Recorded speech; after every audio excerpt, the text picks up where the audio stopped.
This is the Tom Bigby Tales, and I'm your host, Shannon Evans. I write about a small town in northeast Mississippi called Columbus, and sometimes I write about the rest of the state. Today, in episode 6 of the Columbus Housing Authority expose, I'm looking at parts of the ledger and the bills they've been paying, and something popped out that was strange, and it might be absolutely normal. It may be absolutely appropriate for the industry they're in. However, I have 2 points I want to make about this, or maybe 3, 4. It is me, but let's dig into it. The housing authority seems to have an issue with bed bugs, which is interesting because I would think it would be cockroaches and water bugs and mosquitoes and things like that. But I guess bed bugs are an issue. What's interesting to me is the entity with whom they seem to have a contract is not local. It's from Tupelo, It's either the Tupelo branch or an Alabama branch, and it's Cook's Pest Control. I'm not sure why they chose Cooks when there are quite a few locally that probably do just as good a job. They all use the same formula, honestly. Or why this group, or why that contracted organization. Has that organization had to rebid anytime lately? Did they bid the first time? We don't know, but I will be investigating that. But here's my question. The very first day of the ledger that I have is from October 13th, 2023. So my request on the FOIA for the ledger went from October of 2023 to present. And what I find interesting is the very first check is for $7,875. And it apparently only was used on one unit. Now, this unit is a duplex. It was at 503 Avenue A, and I'm curious, since it's a duplex, it seems like both units should have been sprayed, and maybe they were. Maybe they got treatment. $7,000 sounds like a lot, so they must have had to tint the house. So it's not clear to me why it was so expensive. And then on the 30th of October, they did another bed bug treatment for another unit. That was $300. And then on the 13th of November, they did another one where they just did bed bug mattress covers for $750. Now, these are all 3 different addresses. One's Avenue A, one's 24th North, and one's 15th. And then a whole 2 months later, 3 months later, on December 14th, they do a monthly pest control, and that is $5,000. What's interesting to me is that a month later, on January 11th, their monthly pest control bill is $2,500. So I'm not sure why there is a $2,500 difference. And then we don't see another monthly pest control until April 15th for Shield Sims for $2,500. And it seems to be $2,500 is mostly what is spent per month, because the monthly pest control on May 15th is $2,500, and it's indicated as nowhere in particular. And then it's June 14th, and then July 15th. And of course, none of these say which units were sprayed, but that one became $2,850. Though it's not clear why. And then on August 15th, they sprayed Martin Luther King and T.B. James for $2,800, and then September was $3,350, but it doesn't tell you what building. And then in October, it's back at Shield Sims for $2,500, and then December, and then the next January again. But since January 15th, there has been no monthly spraying. Now, why is that important? Well, it's just an inconsistency. For one, there's no consistent monthly spraying for pest control in their units, and that matters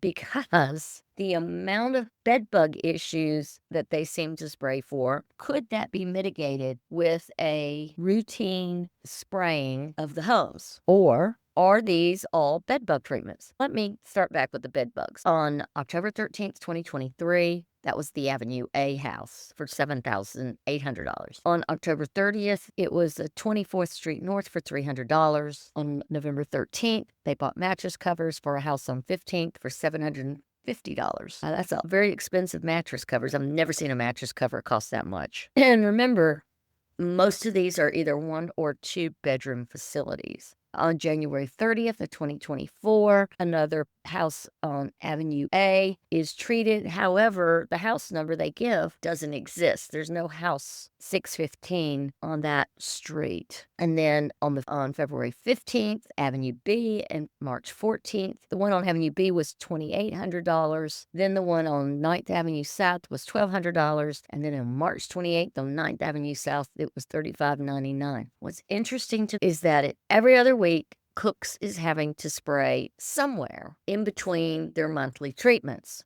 So I'm wondering, why are they not more consistent in spraying the buildings, or is this something else? These bills go on more. So on the 15th of April was the monthly spraying. On the 30th of April, a private home was sprayed, and that home may fall under some HUD qualification. It's not clear to me, but it's definitely not a home that's owned by HUD. It's actually owned by two individuals. I looked up the house in the county's tax rolls. Then on May 30th, more bed bugs on Clover Street, but the house number they give doesn't exist, so maybe they misnumbered it. Then on June 14th, there was a $2,500 monthly pest control spray, but we don't know where. And then on the 28th of June, they did a bed bug treatment for a house on 15th Avenue South for $300. Then on July 15th, they did the monthly spraying for $28.50.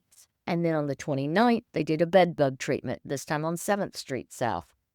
But the house number they give, again, doesn't line up with any of the houses. And then on August 15th, was the $2,800 at Martin Luther King.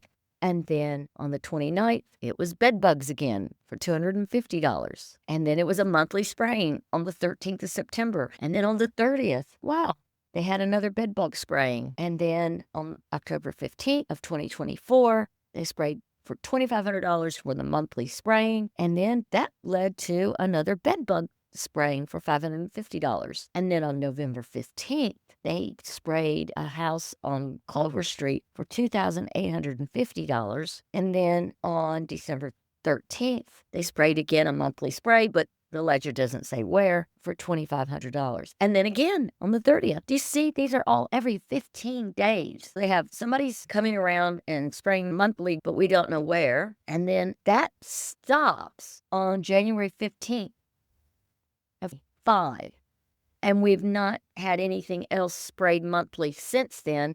And it's just been exorbitant bills for, no, it doesn't say, it just says pest control. It doesn't say if it's for bed bugs or if it's for monthly spraying. So it'll say pest control, 24th Street South, $250. Pest control, no idea where, $2,800. Pest control, 8th Avenue for $3,000. One is one-time service for $350. One-time service for what? The next one is pest control for 6 units for $2,629.25. And then on April 30th, pest control one time for 7th, don't know if it's north or south, and $300. This has to be the sloppiest bookkeeping in the world and the most inconsistent spraying for monthly care of the facilities for pest control. And it has got to be the most frequent treatment of bed bugs I have ever seen anywhere. If Columbus has this big of a bed bug problem, then Columbus Housing Authority needs to quit spending so much on their credit card and spend more on their tenants and the care of those buildings and the education of how bed bugs get spread about. And perhaps they should come up with a whole new plan that these homes need to be better cared for, and all of them should be treated for bed bugs, perhaps. I don't know exactly what's going on over here. And I'm not saying anything wrong is going on over here, but there's a couple of things that stand out to me. One, I understand they probably cut bills the 1st and the 15th, but it seems interesting that each month there's only one problem with bed bugs, and then in between is just the monthly pest control. It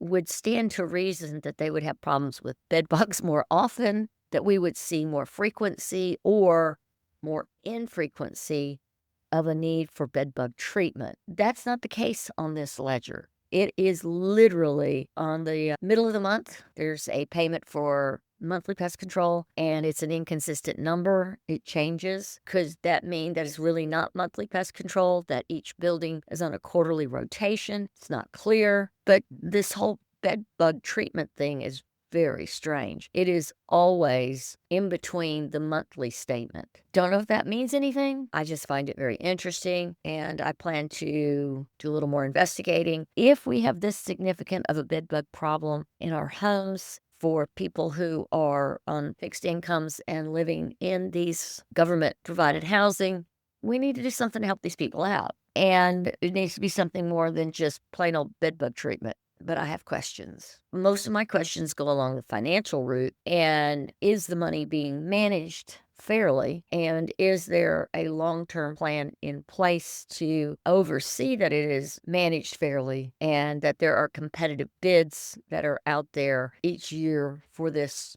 necessary job? Clearly, it needs someone to come spray for pests. I'm not sure why we're using out of town companies. I'm sure they are happy to send their people here, but I would think that adds greatly to the cost of using their services. It would seem that there are enough pest control companies just out on Gardner Boulevard alone that there should be an offer of a competitive bid or even a rotating schedule of who sprays the facilities. I'm not sure what their procedure is locally for procurement, but I bet Rusty could tell us.